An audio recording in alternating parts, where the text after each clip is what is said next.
construction. To make the most of your settlements, you need to construct infrastructure and buildings. Construction is immediate in this game.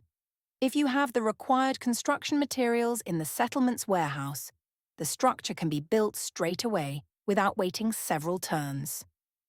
If you have some, but not all of the materials, you can construct part of the structure and finish the job in the subsequent turns. Inside the settlement, there are two groups of constructible projects: infrastructure and buildings. Each turn you can construct at most one infrastructure project and construct or upgrade at most one building. Let's begin with the infrastructure. There are three types of infrastructure projects that can be constructed in the settlement during the turn: housing, fortification, and municipal improvements. Housing is demanded by your civilian population. One citizen demands one house. If this demand is not satisfied, it increases unhappiness in the settlement. Currently, Jakarta demands 25 units of housing, but none are provided. To construct a house, click the New House button, and then select the type of house you want to build. At the start of the game, only mud brick houses can be constructed. The other three housing types are unlocked by relevant advances in the advance tree. Each housing type has the quantity and quality parameter. Housing quantity specifies how many units of housing a housing type provides, while quality determines how comfortable is the provided housing. Each turn settlement earns income from housing, and this income depends on both the quantity and quality parameters. Note that both housing quantity and quality deteriorate over time, so you will have to rebuild houses inside your settlements throughout the game. Fortification is an infrastructure that protects the settlement from the enemy forces during sieges. The strength of fortification is measured in hit points, the bombardment damage it can take before being destroyed.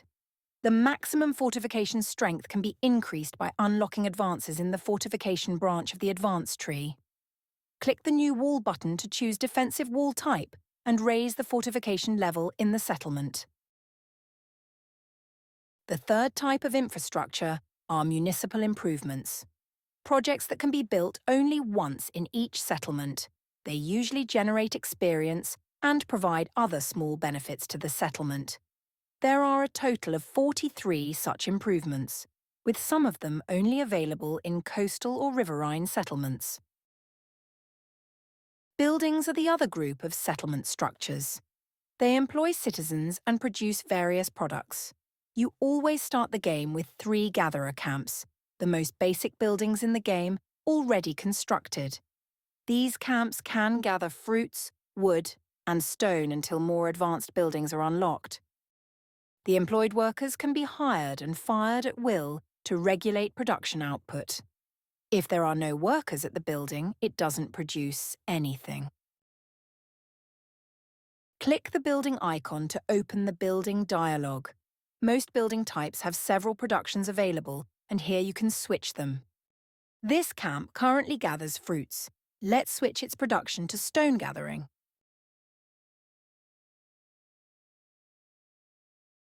Now this building produces stone instead of fruit. To construct a new building, click this button. Here you can see the unlocked building types. If you have all the materials to construct them, they are marked with the green checkmark icon. Otherwise, with the red cross. We cannot build this tailor building right now since we don't have leather in the warehouse.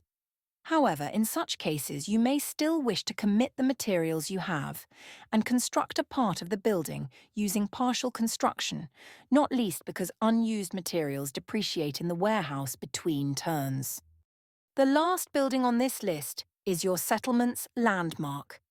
Landmarks are special buildings that each settlement can only build once. They do require construction materials and space in the settlement, just as regular buildings, but they do not need workers. Landmarks provide huge benefits. However, they are costly to build, and you will usually construct them over several turns, using partial construction. We have now overviewed all the structures that can be built in the settlement, but haven't yet constructed anything. We will do so in the next tutorial, using game actions.